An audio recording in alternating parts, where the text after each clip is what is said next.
राज्य विधिमंडळाच्या अधिवेशनाचा आजचा दुसरा दिवस. उपमुख्यमंत्री आणि अर्थमंत्री अजित पवार मांडणार अंतरिम अर्थसंकल्प. राज्य मंत्रिमंडळाची आज बैठक. अतिरिक्त अर्थसंकल्प मांडण्यापूर्वी बैठकीचं आयोजन. आजच्या बैठकीत काय होणार याकडे लक्ष. पावसाळी अधिवेशनानंतर राज्याच्या मंत्रिमंडळाचा विस्तार होण्याची शक्यता. मंत्रिमंडळात 14 नवीन मंत्र्यांच्या समावेशाचीही शक्यता. विधान परिषदेवर 11 पैकी 9 जागांवर महायुती उमेदवार देणार. भाजप 5, शिंदे गट आणि अजित पवार गट 2 उमेदवार देणार. सूत्रांची माहिती. भाजप पंकजा मुंडेंना राज्यसभेवर किंवा विधान परिषदेवर पाठवण्याची शक्यता. पंकजा मुंडेंना विधान परिषदेवर पाठवल्यास मंत्रिपदाचीही शक्यता. विधान परिषदेच्या निवडणुकीत ठाकरे गट उमेदवार देणार. ठाकरे गटाकडून मिलिंद नार्वेकर यांचं नाव आघाडीवर. सूत्रांची माहिती. तर वरुण सरदेसाई आणि विनायक राऊतांनी उमेदवारी देण्याबाबतही चर्चा. विधान परिषद निवडणुकीसाठी शेकापच्या जयंत पाटलांना शरद पवार गटाचा पाठिंबा. मात्र त्यांना पाठिंबा देऊ नये असा ठाकरे गटातील काही नेत्यांचा सूर. सूत्रांची माहिती. भाजपच्या कोर कमिटीची आज फडणवीसांच्या निवासस्थानी बैठक. भाजपचे प्रभारी भूपेंद्र यादव यांच्यासह सहप्रभारी अश्विनी वैष्णव उपस्थित राहणार. राज्याची स्थिती खालावली. आर्थिक पाहणी अहवालातून समोर आलंय. राज्याच्या कृषी क्षेत्राची वाढ होत नाहीये. विरोधी पक्षनेते विजय वडेट्टीवार यांची टीका. अजित पवार गटाच्या 4 ते 5 आमदारांनी जयंत पाटलांची भेट घेतली. सूत्रांची माहिती. दादांचे आमदार जयंत पाटलांना भेटल्यानं चर्चांना उधाण. उद्धव ठाकरेंचा 7 जुलैपासून महाराष्ट्र दौरा. छत्रपती संभाजीनगरमध्ये पदाधिकाऱ्यांची बैठक घेणार. विधानसभा निवडणुकीसाठी तयार राहण्याच्या सूचना दिल्या जाणार. दिल्ली विमानतळाच्या टर्मिनल 1 वर छत कोसळलं. अपघातात एकाचा मृत्यू, 8 जण जखमी. दिल्लीत मुसळधार पावसामुळे मिंटो पूल पूर्णपणे पाण्याखाली. पुलाखालील पाणी काढण्याचं काम सुरू.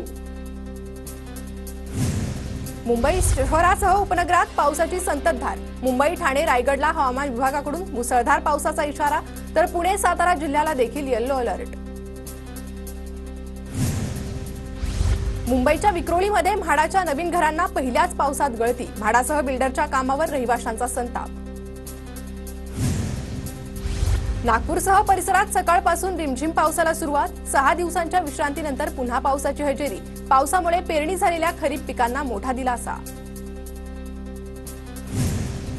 नागपूर जिल्हा बँक घोटाळा प्रकरणी सुनील केदारांना दिलासा नाही. शिक्षेला स्थगिती देण्याबाबतचा निर्णय कोर्टानं राखून ठेवला.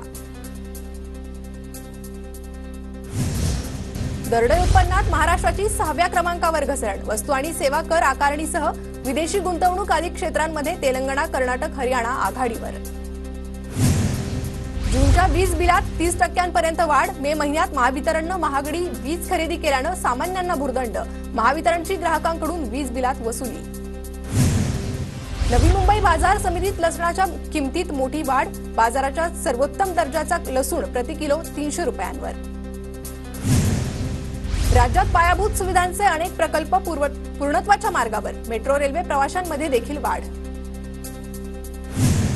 पंतप्रधान आवास योजने 8.25 लाख घरं पूर्ण. राज्यातील 409 शहरात 19,40,000 घरं बांधण्याचं उद्दिष्ट. बाप्पाच्या आगमनात खड्डे विघ्न. बृहन्मुंबई सार्वजनिक गणेशोत्सव समन्वय समितीकडून रस्त्यांची दुरवस्था दूर करण्याची मागणी. पुणे शहरात वारकऱ्यांच्या सुरक्षेसाठी 5,000 पोलिसांचा बंदोबस्त तैनात असणार. शहरात सीसीटीव्ही कॅमेऱ्याने लक्ष ठेवण्यात येणार. गुन्हे शाखेची पथकं देखील गस्त घालणार. श्री गजानन महाराजांची पालखी परभणीतून गंगाखेडकडे मार्गस्थ.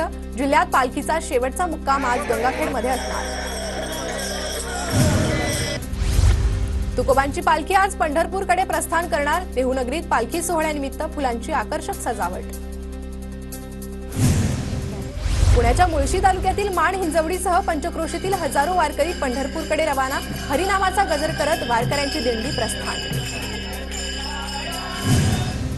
पुण्यात संत ज्ञानेश्वर आणि संत तुकाराम महाराजांच्या पालखीनिमित्त भाविकांसाठी पीएमपीएमएल कडून जादा बसेसचं आयोजन. पुण्याच्या भोर तालुक्यातील तांभाड गावच्या विशाल शिळीमकरला आशियाई कुस्ती स्पर्धेत रौप्य पदक. जॉर्डन ओमानमध्ये झालेल्या आशियाई कुस्ती स्पर्धेत विशालची उत्कृष्ट कामगिरी. बारामतीच्या निंबूत गावात शर्यतीच्या बैलावरून वाद झाल्यानं गोळीबारात एक जण गंभीर जखमी. गौरव काकडे नावाच्या व्यक्तीला पोलिसांकडून अटक.